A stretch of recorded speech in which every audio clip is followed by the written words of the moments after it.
मैं एक साधारण मजदूर हूँ। पूरा दिन मेहनत करता हूँ और जब शाम होती है तो थक कर चूर हो जाता हूँ। ऐसे में अक्सर अपनी पत्नी की याद सताने लगती है। उसका पास आना, उसका साथ, मुझे उसकी बेहद तलब होती थी। मगर अजीब बात यह थी कि वो मुझसे कटी कटी सी रहने लगी थी।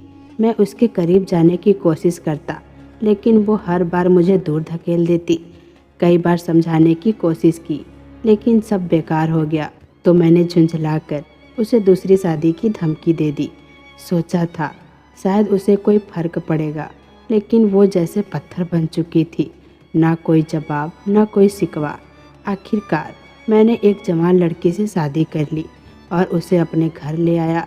सोच रहा था कि अब शायद पहली पत्नी को होश आएगा, मगर उसने जो किया वो मेरी सोच से परे था। वो ज़ोर ज़ोर से हंसने लगी और फिर उसने कुछ ऐसा कहा कि सुनकर मेरी रूह तक कांप गई। रात के 12 बजे थे। मैं गहरी नींद में था, दिन भर की थकान के बाद। लेकिन तभी अचानक किसी हलचल ने मेरी नींद तोड़ दी।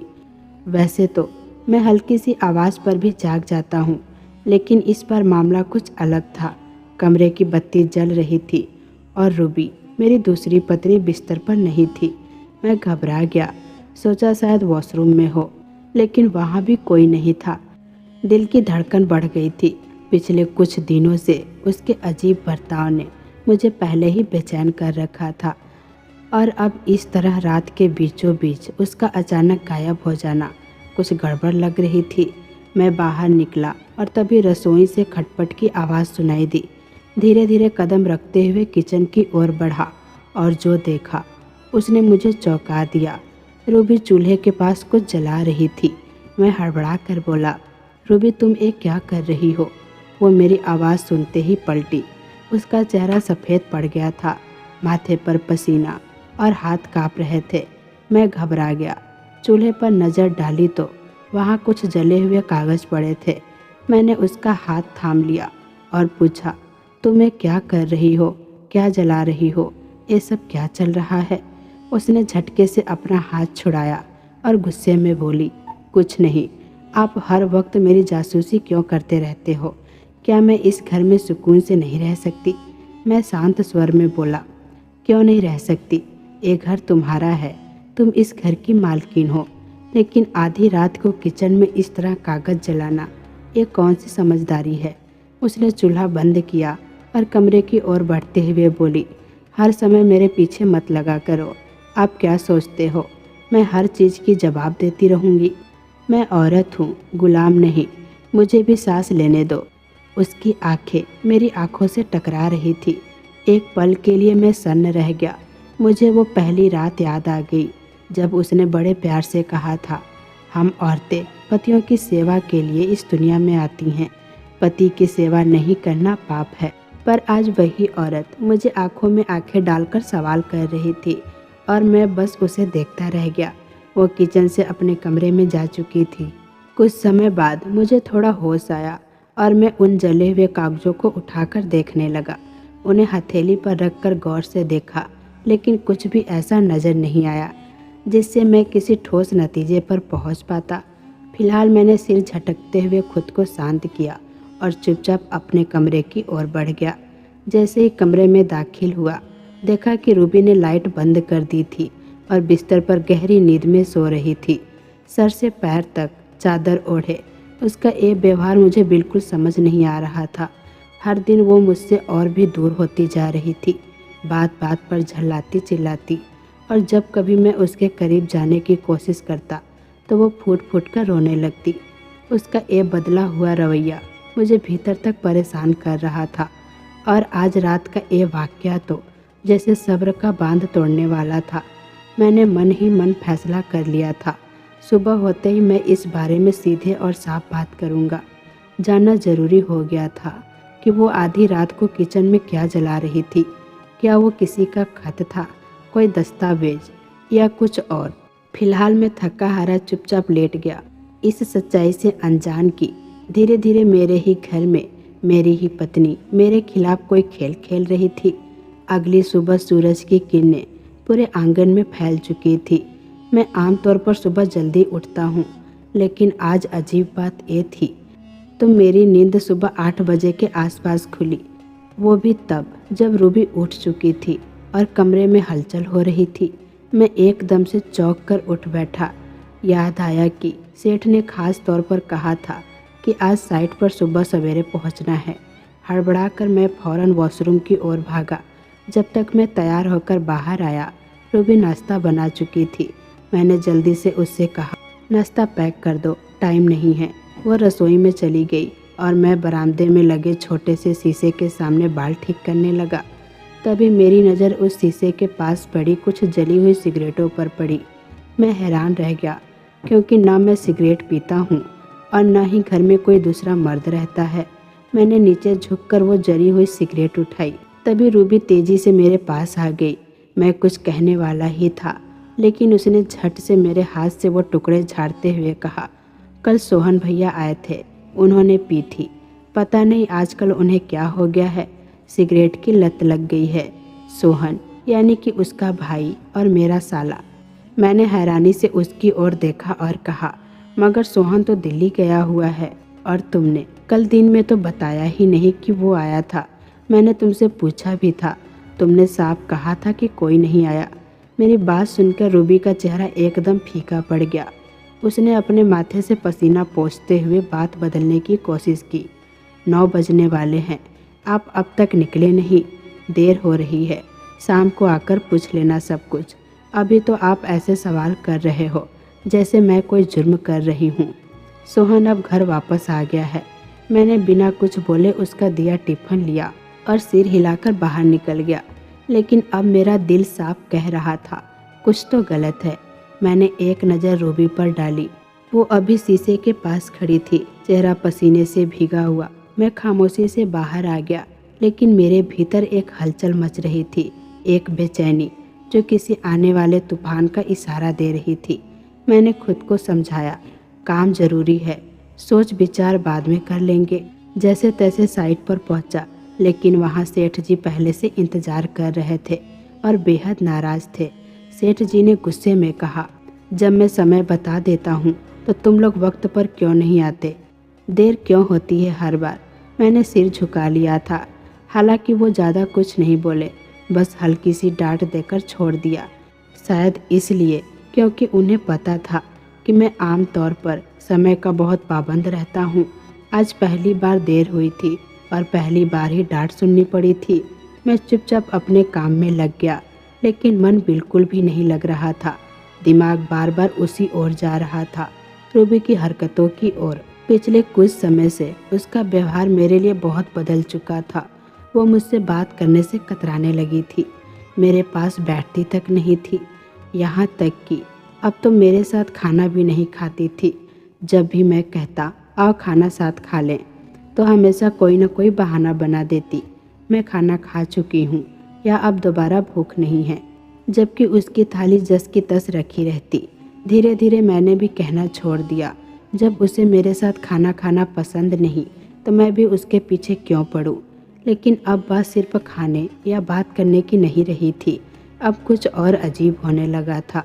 जब भी मैं उसके करीब जाने की कोशिश करता, वो मुझे झिड़क देती, मुझसे दूर रहो, पास मत आया करो। ये शब्द उसकी आदत में शामिल हो चुके थे। कई बार इस बात पर हमारे बीच तीखी बहस भी हुई थी, लेकिन हर बार उसका यही कहना होता, मैं इंसान हूँ, मुझे भी थोड़ी निजता चाहिए। मैं थक चुकी हूँ। मैंने भी ठान लिया कि ज़बरदस्ती कुछ नहीं करूँगा। अगर वो समय चाहती है तो उसे मिलना ही चाहिए। मगर कल रात की घटना और आज सुबह सिगरेट मिलना, ये सब कुछ अलग ही संकेत दे रहे थे। रूबी ने कहा था कि उसके भाई सोहन आए थे और वही सिगरेट पी गए, मगर मैं जानता हूँ सोहन सिगरेट को हाथ तक नहीं लगाता। एक बार हम दोनों किसी दुकान पर खड़े थे, पास में खड़ा आदमी सिगरेट पीने लगा। सोहन तुरंत वहाँ से हट गया था। उसने खुद कहा था, मुझे सिगरेट के धुएं से एलर्जी है, तो फिर वो कैसे खुद सिगरेट पी सकता है? और सबसे बड़ा सवाल, रूबी झूठ क्यों बोल रही है? घर में आया कौन था जिसे वो मुझसे छिपा रही हो? सारा दिन मन में एक ही बात घूमती रही, ना मुझसे ढंग से काम हुआ, ना ही कुछ खाया गया।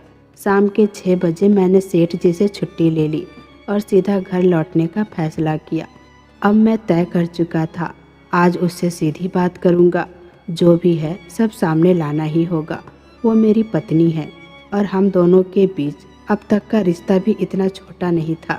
मैं उसके करीब जाना चाहता था, लेकिन अब बात सिर्फ नज़दीक आने की नहीं रही थी। अब ये जानना ज़रूरी हो गया था कि आखिर घर में चल क्या रहा है। मैं रास्ते भर सोचता रहा।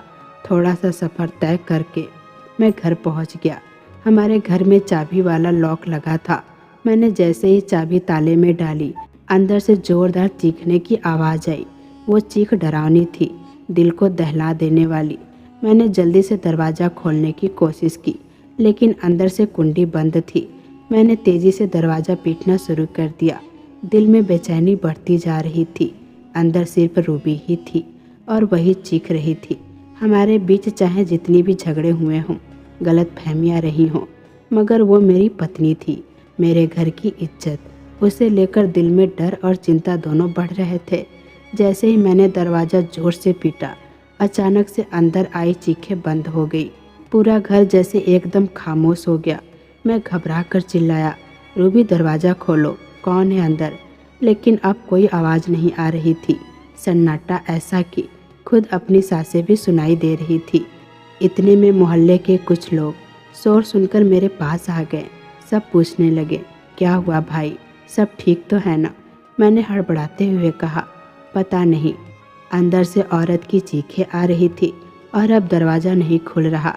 क्या किसी ने सुबह से किसी को मेरे घर में आते देखा है? सबने एक दूसरे की ओर देखा और नाम में सिर हिलाया। नहीं भाई, हमें तो कुछ नहीं पता चला, उन्होंने कहा था।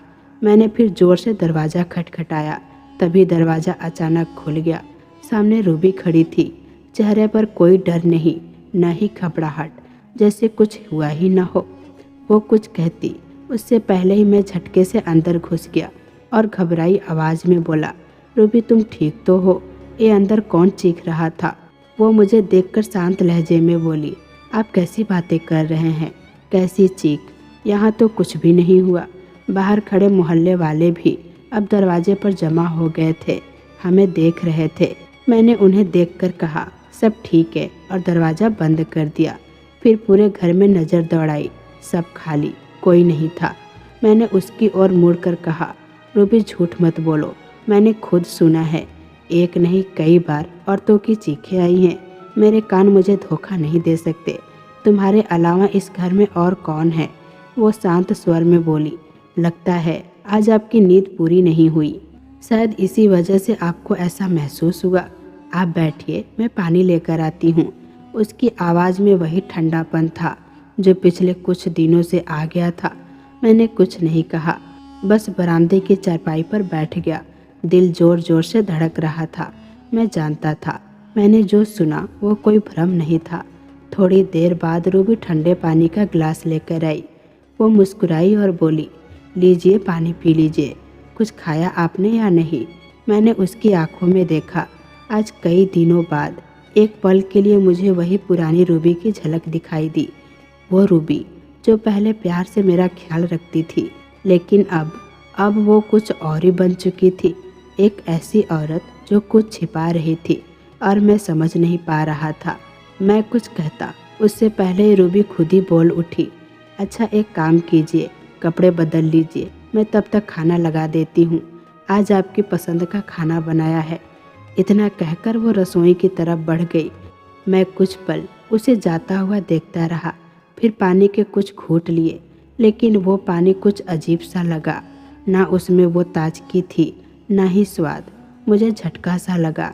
मैंने गिलास एक और रख दिया और उठकर रसोई की तरफ बढ़ा।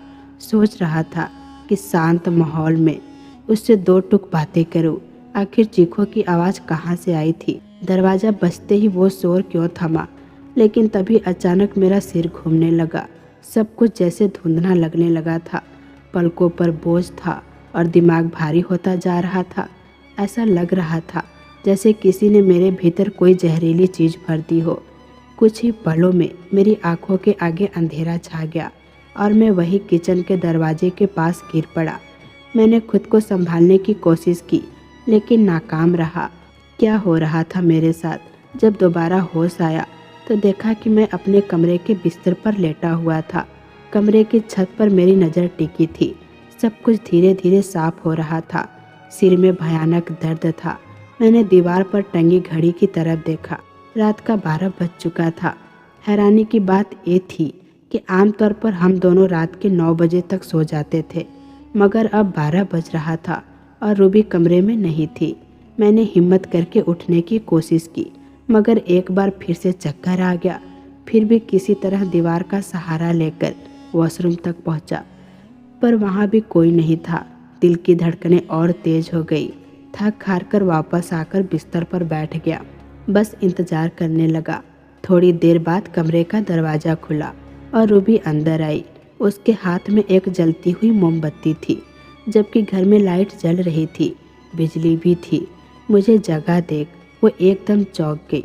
मोमबत्ती तुरंत बुझा दी और मेरे पास आकर पूछा, आप उठ गए? कैसी तबीयत है? अगर ठीक नहीं लग रहा है तो डॉक्टर को बुला लूँ? मैंने उसका हाथ थामते हुए पूछा। तुम कहाँ गई थी रूबी? अरे मोमबत्ती क्यों? वो थोड़ी घबराई, फिर बोली, आपकी तबीयत को लेकर चिंता हो रही थी। नींद नहीं आ रही थी तो ऊपर छत पर गई थी। सुबह कपड़े सुखाए थे, वहीं से लेने। ऊपर अंधेरा था, इसीलिए मोमबत्ती साथ में ले गई थी। मैंने उसकी आंखों में झांका, लेकिन तुम ठीक नहीं लग रही हो। इतनी घबराई हुई क्यों हो? अंधेरे से डर लग रहा है या मुझसे? उसने माथे से पसीना पोंछते हुए कहा। शायद आपको जागता हुआ देखकर घबरा गई। कुछ खास नहीं। मैंने हैरानी से पूछा, क्या मतलब? डर क्यों लगना चाहिए तुम्हें मुझसे? वो टालते हुए अंदाज में बोली, कोई मतलब नहीं है। और हाँ, सुबह डॉक्टर के पास चलेंगे। आपकी तबीयत मुझे ठीक नहीं लग रही। मैंने उसका हाथ फिर थाम लिया और गंभीर स्वर में कहा, मैं ठीक हूँ रूबी, लेकिन अब तुमसे कुछ और छिपाया नहीं जा रहा। मुझे तुम्हारी ज़रूरत है। हमारा रिश्ता अब बस बातों तक ही क्यों रह गया है? 3 महीने हो गए, तुम मुझसे दूर दूर क्यों रहती हो? मैं तुम्हारा पति हूँ और चाहते सिर्फ एक औरत की नहीं होती, मर्द की भी होती है। उसने झटके से हाथ छुड़ाया और जैसे दूर हट गई मुझसे। क्या हो गया है आपको? अपने तल्ख लहजे में कहा। इतनी तबीयत खराब है और अभी भी वही बातें। अपने आप पर काबू रखिए। ये वक्त ऐसी बातों का नहीं है। अगर आपको कंट्रोल नहीं है तो मैं बाहर चली जाती हूँ। मैंने सख्ती से उसकी ओर देखा। खबरदार, जो तुमने कमरे से बाहर कदम रखा। मैं तुम्हारा पति हूँ और हक से कह रहा हूँ, आओ मेरे करीब। कब तक इस तरह मुझे तरसाओगी? वो चुपचाप रही, लेकिन उसकी आंखों में डर साफ था, जैसे किसी और वजह से घबरा रही हो। कोई ऐसी बात जो मैं अब तक नहीं जान पाया था। आज मैं तय कर चुका था कि अब सब कुछ अपनी पत्नी से साफ साफ कह दूंगा। अब और चुप रहकर खुद को घुटने देना मुझसे बर्दाश्त नहीं हो रहा था। लेकिन उसने मुझे गंभीर होते देख कहा, इसमें इतनी सीरियस होने की क्या ज़रूरत है? औरतों की भी कुछ मजबूरियां होती हैं। आप हर बातों को दिल से लगाकर क्यों रखते हैं? मेरे लिए अब यहाँ रुकना सही नहीं। मैं बाहर चली जाती हूँ। मुझे अब ये सब झेलने की ताकत नहीं है। मैं कुछ कहता इससे पहले कि वो मेरी कोई बात सुने बिना कमरे से बाहर चली गई। मैं उसे बस खामोशी से जाते हुए देखता रह गया। पिछले 3 महीनों से वो मुझे लगातार अनदेखा कर रही थी, लेकिन मैं भी आखिर एक मर्द था। कितनी देर तक उसकी बेरुखी को सहता रहता? मैंने ठान लिया था, आज नहीं रुकूंगा। अब बात साफ होगी, चाहे वो नाराज हो या कुछ और हो। वो मेरी पत्नी है और उसका साथ मेरा हक है। शायद मेरे अंदर की आत्मा भी अब इस नकारे जाने से टूटने लगी थी। मैं खुद को संभालते हुए बाहर आया और ड्राइंग रूम के सोफे पर लेटी थी। मैं उसके पास जाकर खड़ा हो गया और गंभीर स्वर में बोला, रूबी चलो अंदर। मुझे अब और इंतज़ार नहीं करना। मुझे तुम्हारा साथ चाहिए, बस बहुत हो गया। तुम्हें लगता है मुझे तुम्हारी ज़रूरत का कोई एहसास नहीं? शादी इसीलिए की थी कि हम दोनों एक दूसरे के साथ निभाएं, पर अब तुम्हारा रवैया समझ से बाहर है। वो उठकर बैठ गई और बोली, आप हर बात को बस शारीरिक ज़रूरतों से क्यों जोड़ देते हैं? क्या शादी सिर्फ इसीलिए होती है? मर्द सोचते क्यों नहीं कि औरत भी इंसान है, उसके भी जज्बात होते हैं? मैंने कहा, यह एक पति की अपनी पत्नी के लिए ख्वाहिश है, कोई गलत मांग तो नहीं कर रहा। मैं किसी गैर से कुछ नहीं कह रहा, अपनी बीवी से कह रहा हूँ। और अगर अपनी पत्नी से भी कुछ नहीं कह सकता तो फिर इस रिश्ते का मतलब ही क्या है। वो मेरी ओर देखकर चुपचाप कुछ पल रही और फिर कहने लगी, आप जैसा चाहें वैसा करें, मगर मुझे तंग मत कीजिए। मेरा अब आपसे कोई मन नहीं है बात करने का। ये कहकर वो खड़ी हुई और ऊपर जाने लगी।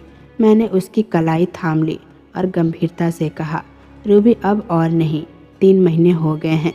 मैं तुम्हारी बेरुखी और दूरी अब और बर्दाश्त नहीं कर सकता। चलो अंदर। लेकिन उसने गुस्से में मेरी पकड़ छुड़ाई और कहा, जो करना है कीजिए, मुझे फर्क नहीं पड़ता। उसका वो धक्का मेरे अंदर तक घुस गया।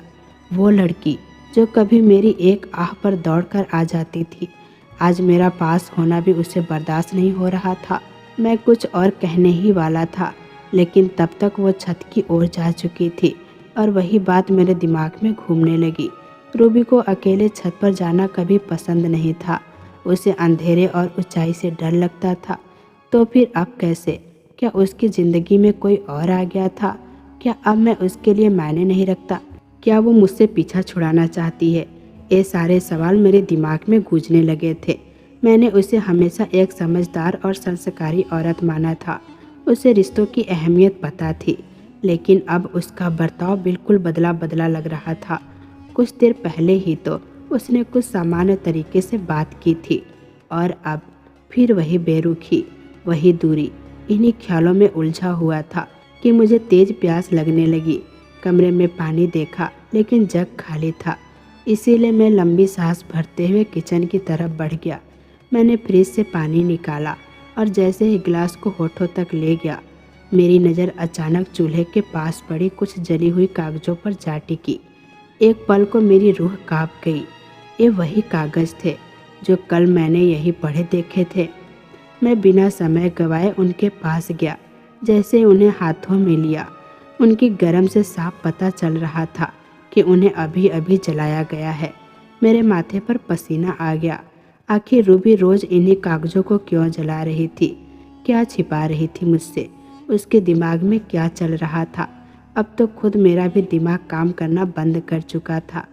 पानी किसी तरह पीकर मैं अपने कमरे में लौट आया। अगर ऐसा ही सब कुछ चलता रहा तो एक घर जिसे मैंने सुकून की जगह समझकर बसाया था, अब मुझे ही निगल जाएगा। रूबी से बहस रोज़ बढ़ती जा रही थी। मैंने तो उसके आराम के लिए सब कुछ छोड़ दिया था, अपने माँ बाप, अपने भाई बहन और अपने वो ज्वाइंट फैमिली। उसे काम का बोझ ना हो, इसलिए हमने किराए का घर लिया था ताकि वो अकेले अपनी मर्जी से जी सके। मैंने हर मुमकिन कोशिश की थी कि उसे कोई तकलीफ़ ना हो, लेकिन अब वो सब जैसे मेरे ही खिलाफ हो गया था।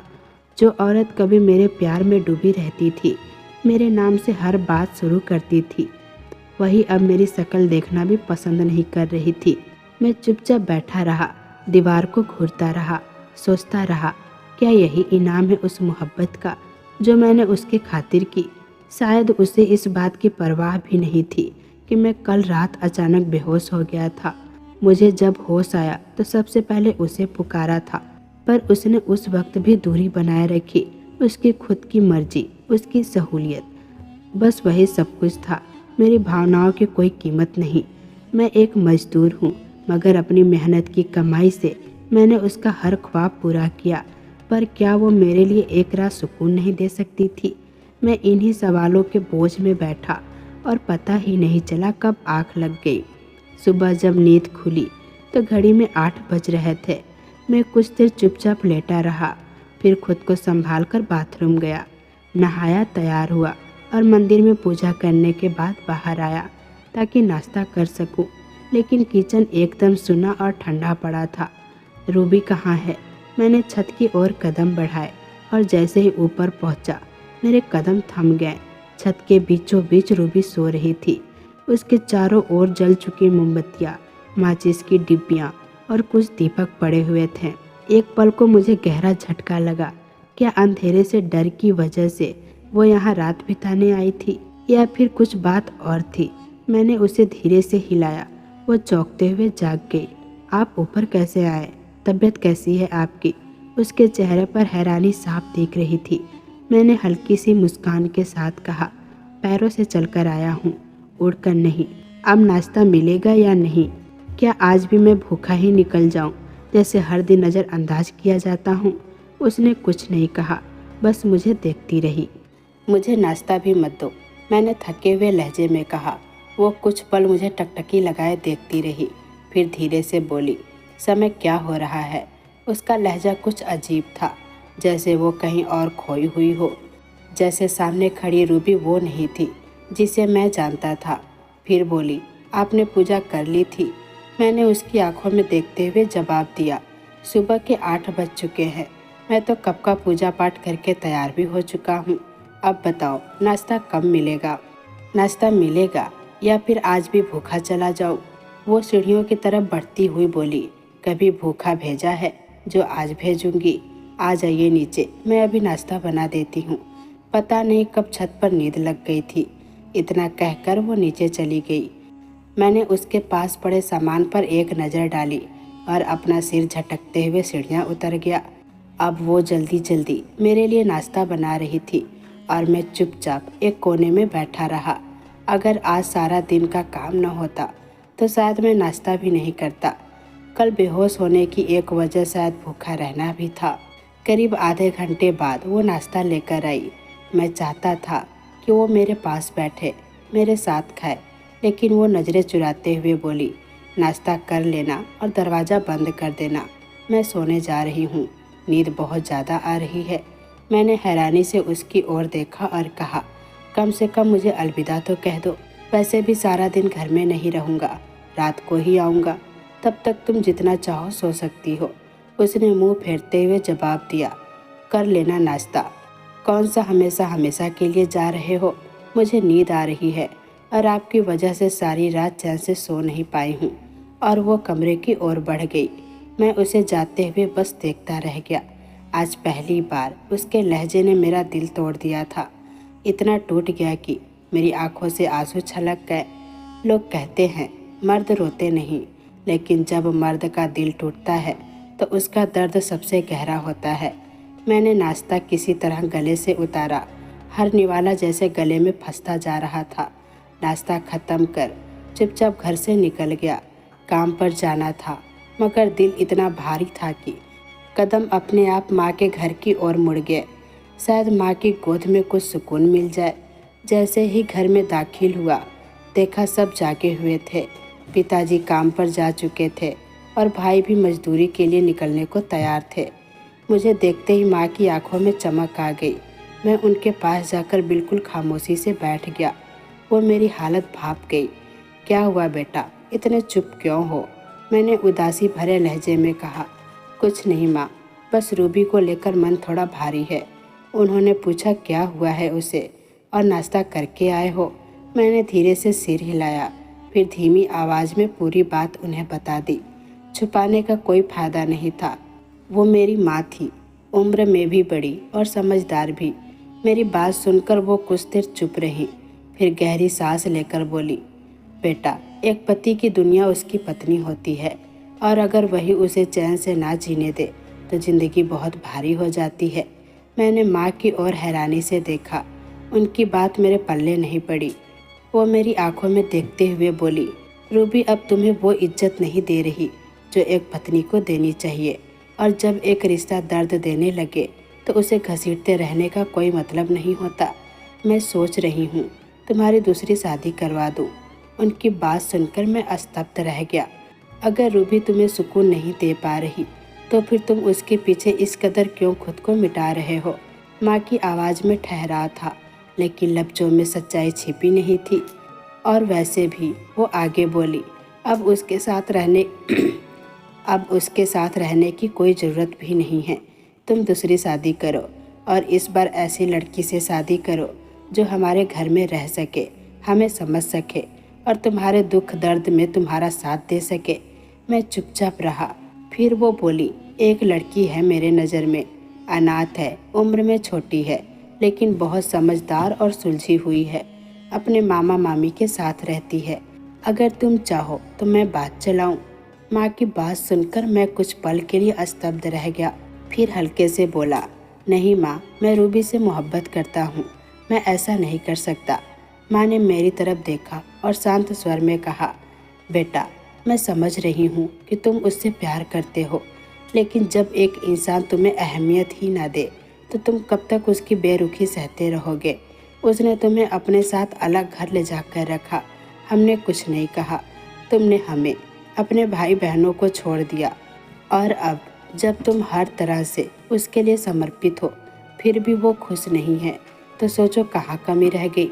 मैं अब तक सब कुछ खामोशी से सुनता रहा था। अब वक्त है कि तुम अपनी ज़िंदगी के लिए कोई और रास्ता चुनो। दूसरी शादी ही एक हल है। हिम्मत करो, मैं तुम्हारे साथ हूँ, माँ ने भरोसे से कहा था।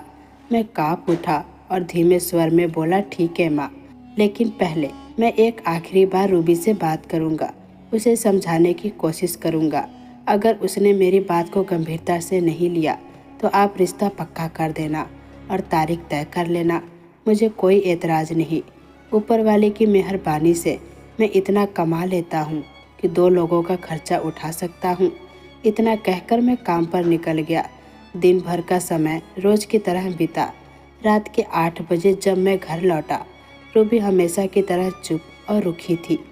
मैंने कोशिश की एक बार फिर उसके करीब जाने की, लेकिन उसने इस बार भी मुझे ठुकरा दिया। आपको हर बार एक क्यों सोचता है, वो झल्ला कर बोली। आप खुद पर काबू क्यों नहीं रख सकते।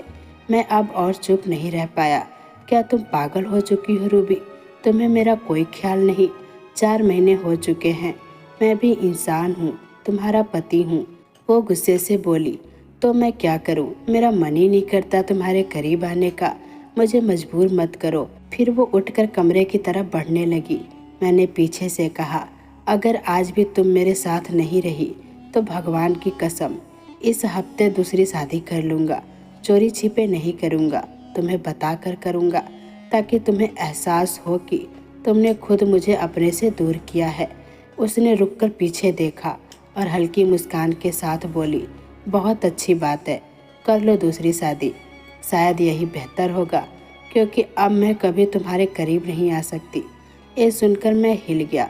उसे मेरी कोई परवाह नहीं थी।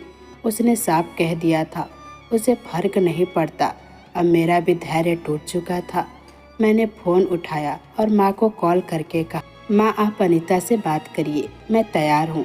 अब मुझे किसी ऐसे इंसान के साथ जीवन नहीं बिताना था जिसे मेरी परवाह नहीं थी। समय बीता और मेरी शादी हो गई। अनीता एक मासूम सी, सरल और समझदार लड़की थी।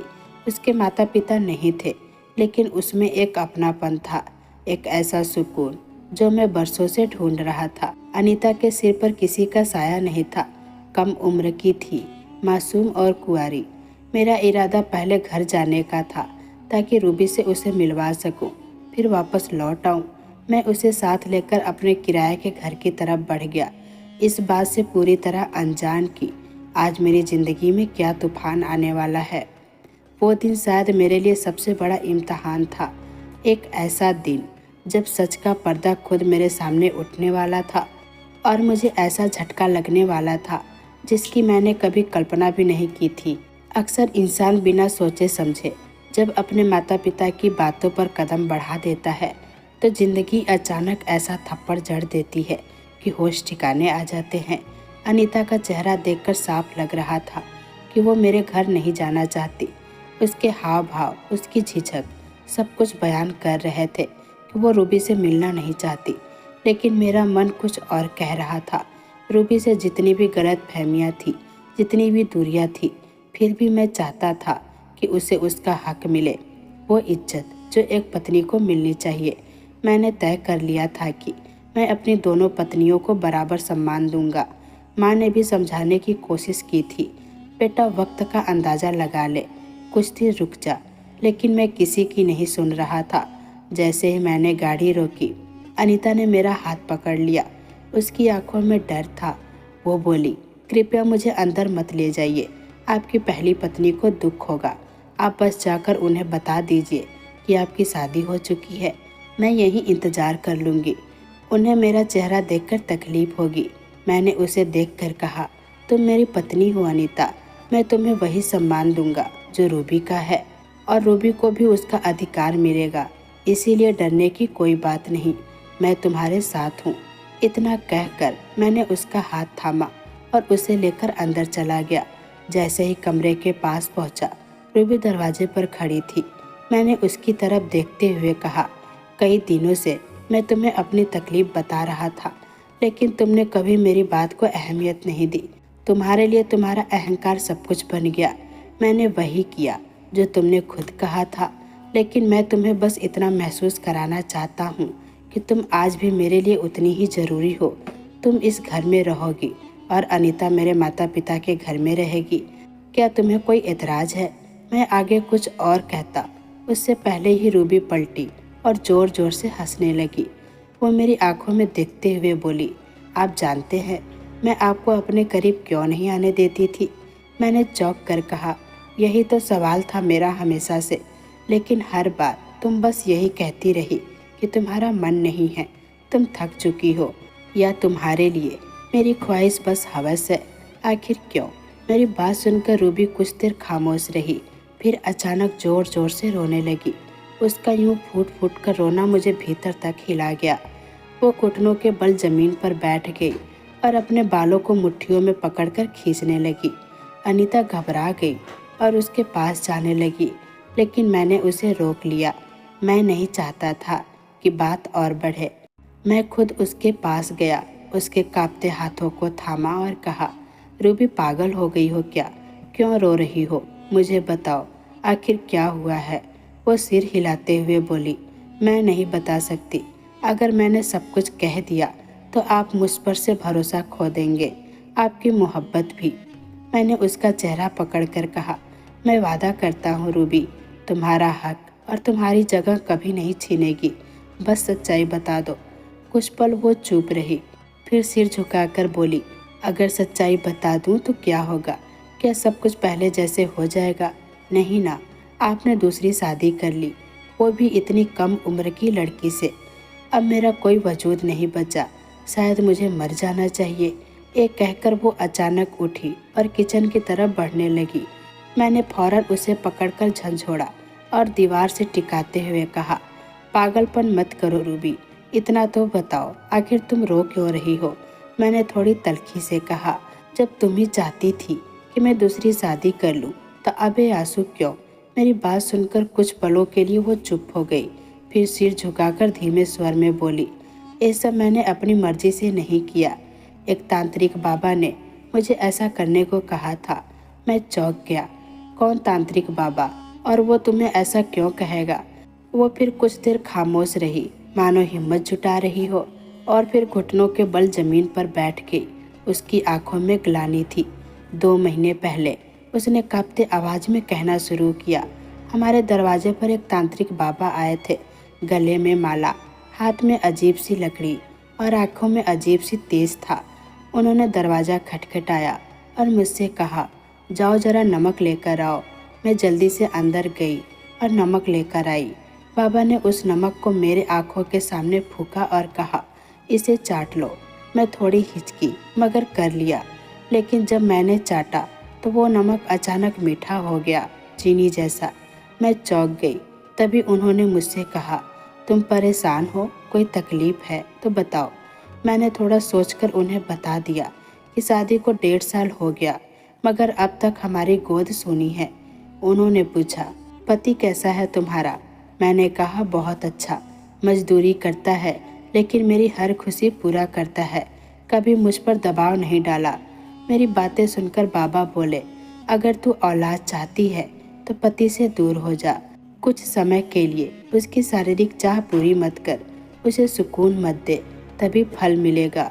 उन्होंने मुझे एक टोटका बताया। कहा, दीपक और मोमबत्तियाँ जलाकर विशेष क्रिया करो। ऐसा करने से 4 से 5 महीने में संतान सुख मिलेगा। मैं अंधविश्वास में आ गई। उनकी बातों में यकीन कर लिया और हर रात छत पर जाकर वही क्रिया करने लगी। धीरे धीरे उनकी बताई हुई चीज़ों पर अमल करते करते मैं खुद को खोने लगी। आपको याद है ना, उस दिन जब आप अचानक घर आए थे और औरत की चीख पुकार सुनाई दी थी? वो टोटके का हिस्सा था। बाबा ने कहा था कि आखिरी रात्रि में काला जादू करना है। मैं उसे पूरा कर रही थी, लेकिन आप समय से पहले घर आ गए और सब अधूरा रह गया। मैं उनकी भक्त बन चुकी थी। मुझे लगा मैं आपको अपने बस में कर लूँगी और संतान भी पा जाऊँगी, मगर सब कुछ उल्टा हुआ। आपने मुझसे दूरी बना ली और अब तो आप दूसरी शादी भी कर चुके हैं। मैंने उस बाबा पर विश्वास किया, लेकिन आप पर नहीं।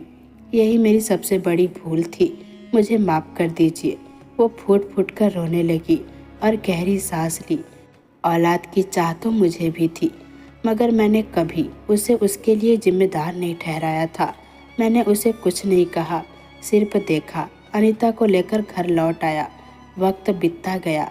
अनीता को आए हुए 4 महीने पूरे होने को थे और ईश्वर की कृपा से हमें संतान सुख भी मिल गया। मगर रूबी, वो अब पहले जैसी नहीं रही। उसका मानसिक संतुलन बिगड़ता गया। उसके व्यवहार में अजीबोगरीब हरकतें आने लगी। मैं हफ्ते में 3 दिन उसके पास जाता, उसका इलाज करवाता, मगर कोई असर नहीं हुआ। तांत्रिक बाबा की बातों ने उसके दिमाग पर ऐसा असर डाला था कि वो खुद को खो बैठी। मैंने उसे कभी नज़रअंदाज नहीं किया, मगर आखिरकार उसकी हालत ऐसी हो गई कि मुझे उसे मानसिक चिकित्सालय में भर्ती कराना पड़ा। अब वो वहीं है और मैं समय समय पर उससे मिलने जाता हूँ, मगर सच्चाई यही है, उसने खुद अपनी मासूमियत और भरोसे को किसी गलत इंसान के हाथों सौंप कर अपनी ज़िंदगी तबाह कर दी। इस कहानी ने मुझे सिखाया कि विश्वास अगर करना है तो उस पर करें जिसने हमें बनाया है, ऊपर वाले पर। किसी भी तांत्रिक बाबा या बाहरी इंसान के कहने में आकर अपने रिश्तों की बलि मत दीजिए। हर समस्या का हल वक्त और संयम से निकाला जा सकता है, जादू टोने से नहीं। तो दोस्तों, उम्मीद करती हूँ कि आपको कहानी अच्छी लगी होगी।